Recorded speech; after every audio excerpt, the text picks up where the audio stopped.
Eu dou a palavra, primeiramente, ao advogado da agravante, o senhor doutor Abel, para sustentação oral no prazo regimental de 15 minutos. Bom dia a todos, é um prazer estar aqui nessa Câmara. Mais uma vez, cumprimento o desembargador Sebastião, nobre relator, presidente, desembargadora Clarice, desembargadora Nilza, procuradores, serventuários da casa, colegas advogados, todos aqui. Bom, mais uma vez nós estamos aqui na tribuna falando de Rúbia de Oliveira e Carlos Capelletti. Acredito já é a quinta oportunidade que nós estamos aqui trazendo essa situação já bem vivenciada pelos desembargadores, né? Bom, vou fazer uma síntese. Rúbia de Oliveira é um caso, esse é um caso de um casal que eles conviveram 14 anos, tiveram 2 filhos, tá? E adquiriram um patrimônio vasto, talvez um dos maiores patrimônios do estado de Mato Grosso.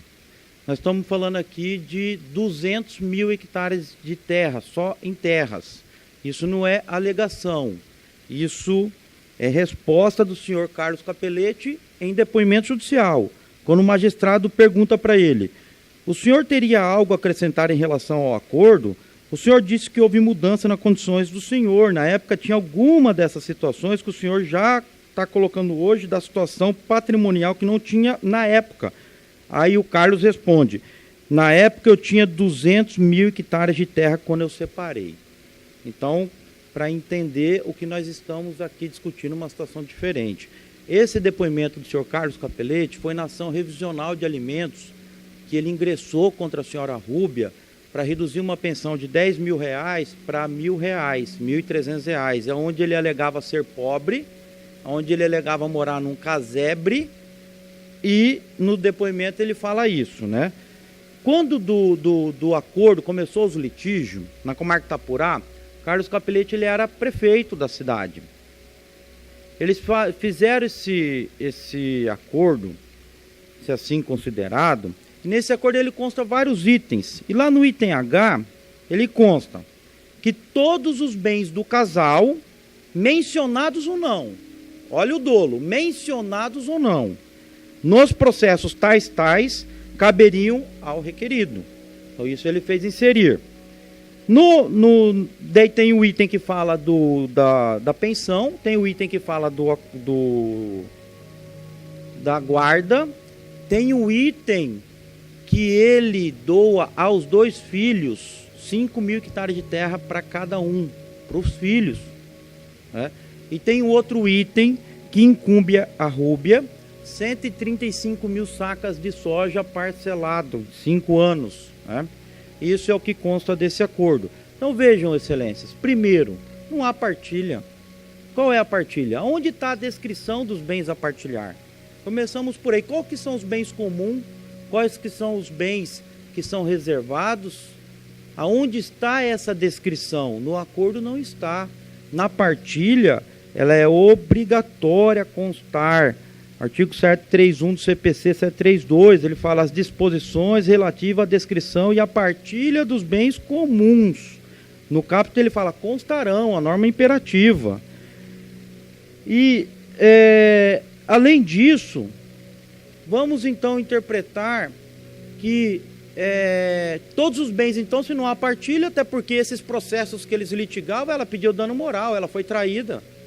Ela era a primeira dama do município. Houve sucessivos pedidos, agressões, e isso tudo constava, pedido de danos morais, danos materiais.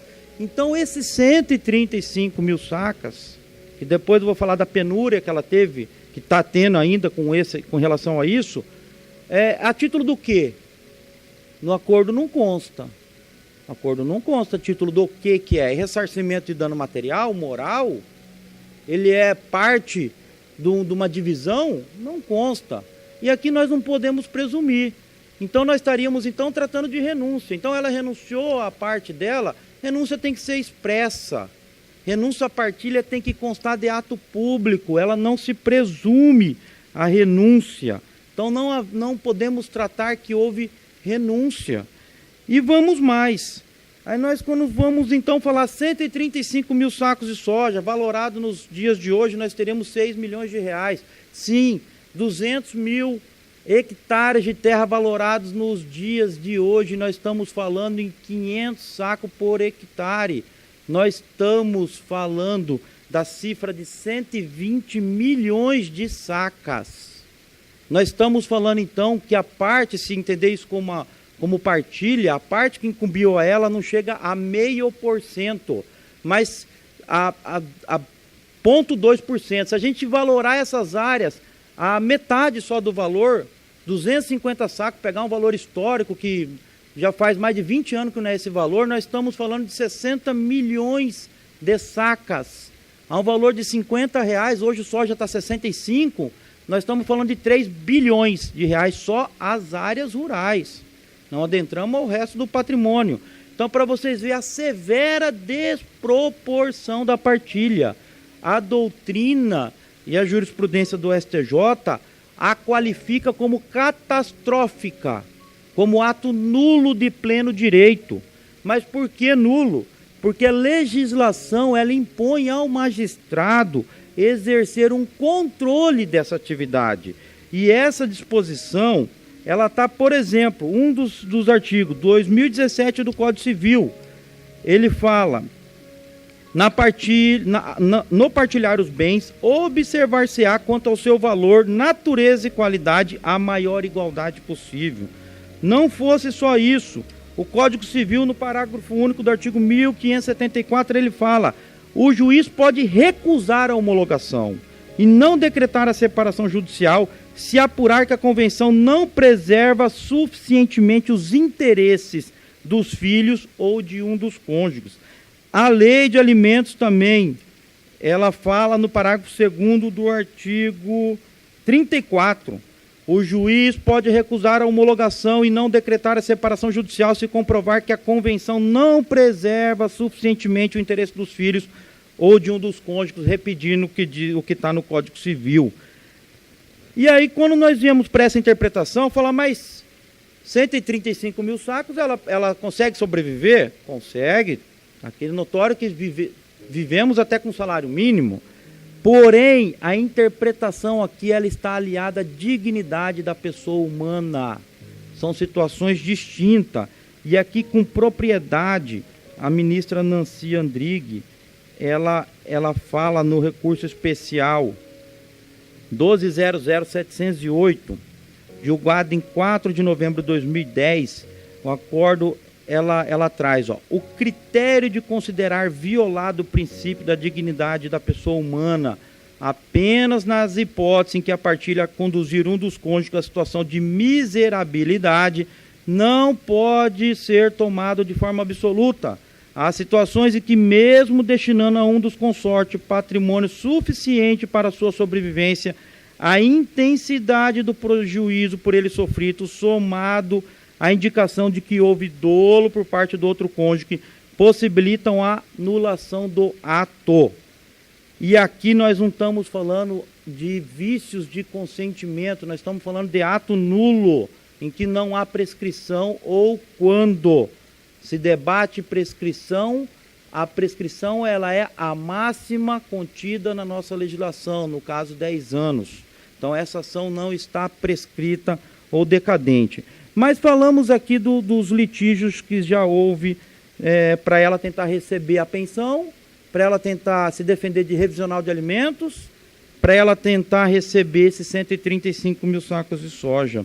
Eu vou trazer aqui as palavras do desembargador Sebastião Farias, que compôs a Câmara, quando no julgamento do agravo do instrumento 1217-53 de 2017.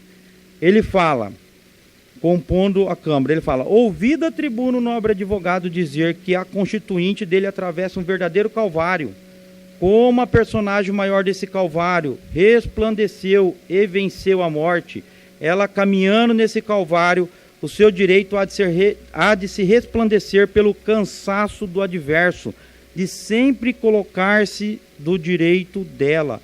Um dia ele cansa e o direito dela resplandecerá.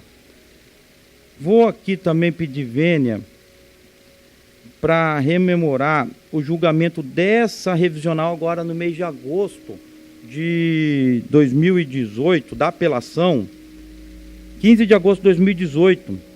No acordo constou o item 4 da emenda: comprovado que o autor agiu com deslealdade, tentou induzir o julgador a erro, fantasiou de sobremaneira a situação de penúria, quando, ao contrário, os autos demonstram que se trata de grande empresário em várias modalidades, a rigor do inciso 2 do artigo 17 CPC 73, substancia aplicada no caso pela data do ingresso da demanda, correta está a decisão que o infima como improbus litigador. Não fosse só isso, do voto consta do nome do desembargador Sebastião de Moraes Filho. E o que me chama ainda a atenção maior é que quando da divisão do patrimônio com a senhora Rúbia, comportando divisão patrimonial em partes iguais, constata-se que o senhor Carlos Capelletti abocanhou em torno de 93%, cabendo à sua ex-companheira tão somente em torno de 3%. Aliás, da forma inusitada, consta a cláusula em aberto, isto é, o autor apelante fornece determinados bens a reapelante e sonega os que ficarem em seu poder, numa situação insustentável que, ao princípio da boa-fé, sequer merecia tal acordo ser homologado. Também aqui nesse mesmo julgamento, a desembargadora Clarice, em pedido de esclarecimentos orais, ela cita: esse cidadão é digno de compaixão, é muito aprisionado a fortuna que tem, a ponto de ignorar toda a razoabilidade que poderia vir em favor de sua pretensão.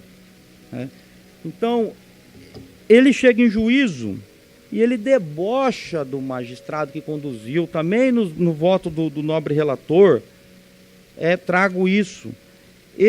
O magistrado, ao indagar para ele, por exemplo, brigamos no cumprimento de sentença, conseguimos bloquear os valores dele, um dos episódios que chegou a essa casa, bloqueamos os valores dele junto à BRF, que ele hoje é detentor dos maiores núcleos de aviários e granja de porcos, de suínos, e é o maior produtor mundial de proteína animal.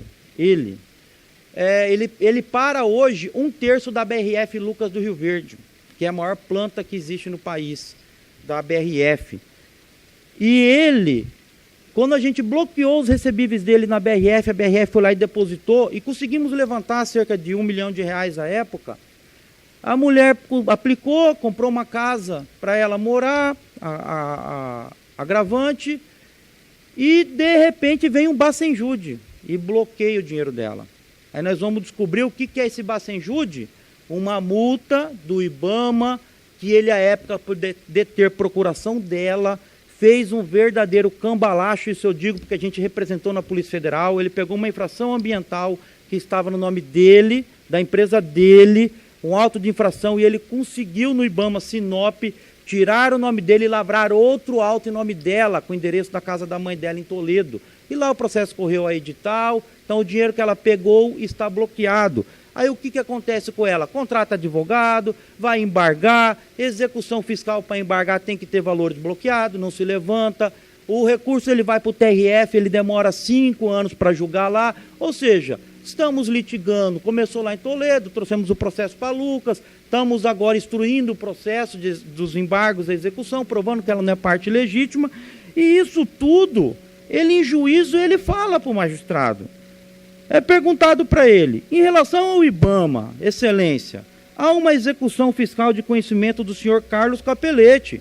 Eu gostaria de saber se ele reconhece a responsabilidade pela regularização ambiental. E ele responde: reconheço. A partir do momento que a Rúbia passar a procuração para mim fazer a defesa, para mim poder não pagar lá, que é ilegal e você sabe, por isso não deixa ela passar a procuração. Eu já propus para mim, inclusive, para mim passar um crédito da Melhoramentos, que é essa soja que ainda tem para a Rúbia receber.